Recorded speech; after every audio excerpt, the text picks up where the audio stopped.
Hello， 大家好，我是亚瑟，感谢各位回到你宝贝的指甲频道。在这个影片里面，我们要和大家聊一聊指甲经营管理系列里面的美甲创业的过程，会着重在2012年1楼店面当时成立的状况。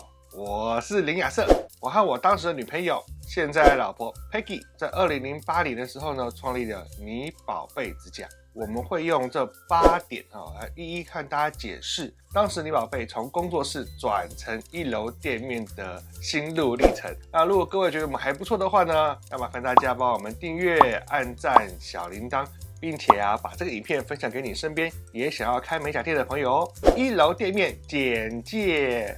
它经营的时间大概是从2012年的年初一直到2014年的年尾，所以大约是3年左右的时间。这个1楼店面的成立也是满满的困难跟辛酸啊。当年2个人靠着10万块就创立了你宝贝指甲。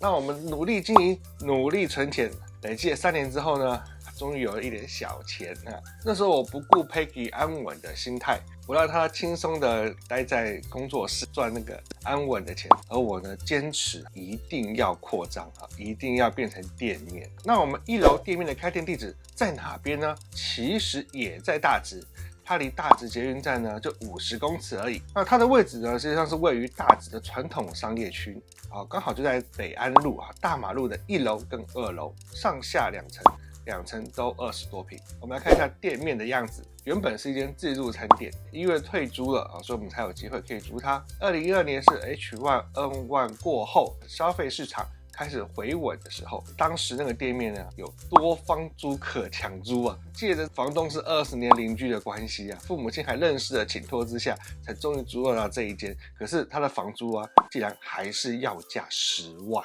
非常高昂的房租。我们看一下当时装潢前的样子，非常的可怕。我们来看一下装潢后的样子，我们花了很多的心力，更花了很多的时间跟钱来装潢这间店，把这间店装潢得非常的漂亮。在这间店的装潢里面呢，为了要节省成本所以其实我们万事求亲友，拜托各个亲朋好友，好让我们的开店费用能够尽量降低，去求了我们的长辈所以这个店面的实体装修费用只需要80万另外呢，求了我们的好朋友们，所以好让我们的一些硬体设备像是网络啦、器这些家具可以压到40万左右。这间店的装潢内容有哪些呢？它一样是有4张美甲桌、2张珠宝椅、一个很大的门面，还有漂亮的落地窗。另外呢，还有专业的柜台跟独立的仓储空间。那接下来可以看一下我们的招牌，招牌是在装潢动工前就准备好的了。招牌花了3万多块，我觉得超贵。装潢上告诉我说，这一项应该是你最便宜而且最有效的装潢了。之后看起来的确是，所以招牌很重要千万不可以省。1楼店面的经营目标是什么呢？为独特的专业设立了进入门槛。这是什么意思呢？那就是因为我们做指甲矫正已经有一个成绩了，所以我们要让竞争者无法轻易挑战，并且呢还要提高同行抢市场的难度这叫所谓的设立进入门槛。设立进入门槛其实有很多的细项，它包含了矫正技术的提升，包含了工作伙伴数量的增加，我们也提高了网络与宣传的品质。可是有一项很重要，那就是店面装潢与形象。店面装潢与形象呢就没得谈，就一定得花大钱，就无法是自己想办法省钱或拜托朋友帮忙的部分了。那我们来谈一下1楼店面的收益状况。这个店面的收益状况和之前工作室有很大的不同。我们之前每换一次工作室，我们的收入就是成倍数以上的成长。可是在这一间店面，基本上我们的收益只有少量的提升那为什么营收成长会趋缓呢？第一个是我们无法倍数的成长了。第二点，工作伙伴只有4到6个人，因为人员训练、品质控管跟管理上的一些困扰，基本上工作伙伴无法一直扩张。要训练一个可以矫正的美甲师，基本上他的训练时间是非常的漫长的，所以我们就卡在了美甲人员人数瓶颈的问题上。我们刚好说到品质控制的瓶颈，那是因为在过去的美甲流程里面呢，单一的美甲师为单一的客户从头做到尾，这导致了品质检控很困难。但是这个方法呢却行之有年，而且可以有效执行。因为一般的美甲师是和店面做分红拆账的，品质管理的部分就可以由客户来掌控。因为客户如果不喜欢，就不会指定美甲师，所以美甲师只好把自己做更好。在这1楼店面的经营期间呢，我们也遇到了几次的营收危机。2012年有个集体离职的事件，2013年因为我们品质没做好，所以曾经营收砍半，吓死人了。整个1楼工作室3年的时间里面呢，我们也是做了一些方法去改善我们的收益，包含了第一个矫正调涨至1300块。另外呢，我们也专注于高收益的项目，然后把一些低毛利的服务给砍掉了。再来是指甲作业的标准化，也就是所谓的 SOP 化咯。其中最重要的就是我们把资深老师、美甲师跟助理逐渐的改变为专业分工。其中如果要细项讲的话呢，它分成3大类了。有什么工序细项切割、制作产线化、制成分布检验，这东西太细项了，我们日后再拍影片来专门来讲解。那接下来呢，我们来进到了成本结构。一间1楼的指甲店，它所需要的成本也不外乎就是房租、水电、网站广告、原物料跟薪资。那我们把数字都打在旁边看起来好像还好，那加起来31万2。是的，没有看错，每个月吐出去的钱就要31万2，这使得我们的成本费用暴增。成本费用暴增有哪些原因？第一个，店面房租太高；第二个是你宝贝优渥的薪资。搬上店面以后，我们就决定了要给我们的同事们比坊间高很多的薪水，好让他们过更好的生活。另外呢，网络广告的费用也激增。再来是店面的电费超高吓死你！商业用电真的很贵。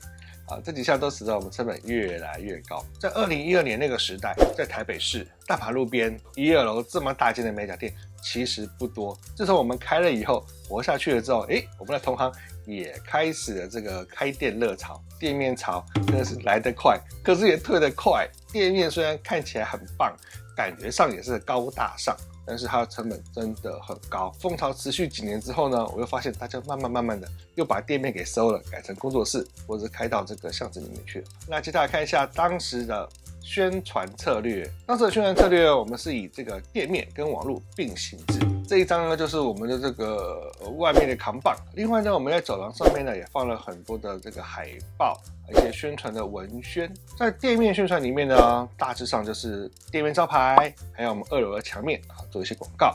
另外呢，我们也在我们的走廊的墙面呢，也在骑楼呢也放了我们的文宣。可是说句实话它的效果真的非常的有限我们在那边经营了3年了吧，社区的客户只占了5%而已。为什么当地社区的客户会少呢？也有几个小细项原因。第一个，因为我们专心于指甲矫正；第二个，当时的价格真的是开得太贵了。在2012年的时候呢，我们就已经透明指甲价格提到1300，彩色指甲价格提到1800，所以一般民众是无法接受这样的价格的。这是导致我们当地客户少，可是矫正客户多的原因。那我们来看一下网络宣传的内容。网络宣传基本上我们还是承接于这个2人工作室一路传下来的一个传统，那就是专注于问题指甲的宣传。另外呢，增加官网的文章，和部落客呢继续紧密的合作，并且呢投资的比较多的部分呢在关键字的广告以及 Facebook 的广告上面。在人事策略上面，我们采取了标准流程分工的办法，创新了我们指甲的制作流程。第一步，我们先细分做指甲的步骤。再来呢，我们定义了每一个步骤的时间与需求。第三呢，我们把所有做指甲的流程都标准化了。之后呢，再依照难易度呢，分给不同的人去分工完成。在做指甲流程标准化的影响之下，带来了几个影响。第一个，人事助理做简单的步骤；第二个，美甲师做困难的流程所以啦，这时候客人通常就会由多位同仁来一起处理来完成，有不同的流程，所以我们也设立了很多的检查点。这些检查点呢，促使着我们所有的伙伴技术都需要一致。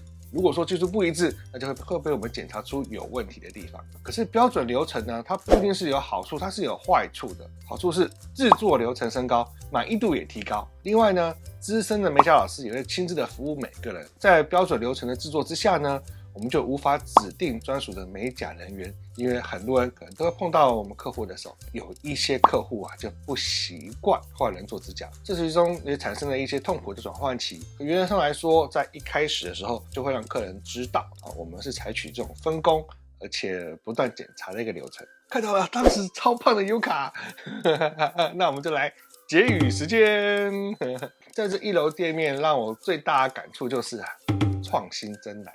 基本上我们台湾的美甲环境呢是非常特别的，我们是无法复制北美或者是日本过去成功的经验，所以呢，像我像 Peggy 这样的小老板只好默默的去练习。这个一般的企业是着重于经营跟管理一般的公司是着重于投资跟智慧，可是小店更注重于老板的风格，服务业是以人为本的，所以它是人跟人之间的互动。对于一个专业服务业的小店来说呢，小老板的修炼基本上比什么技术啦、管理啦、用料啦、装潢啦更重要。直到录影片现在2020年了，我和 Peggy 都还在持续我们小老板的修炼。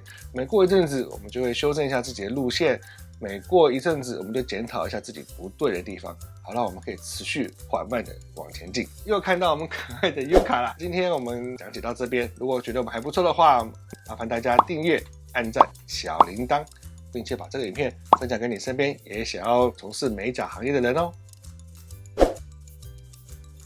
看影片请订阅、按分享，发大财！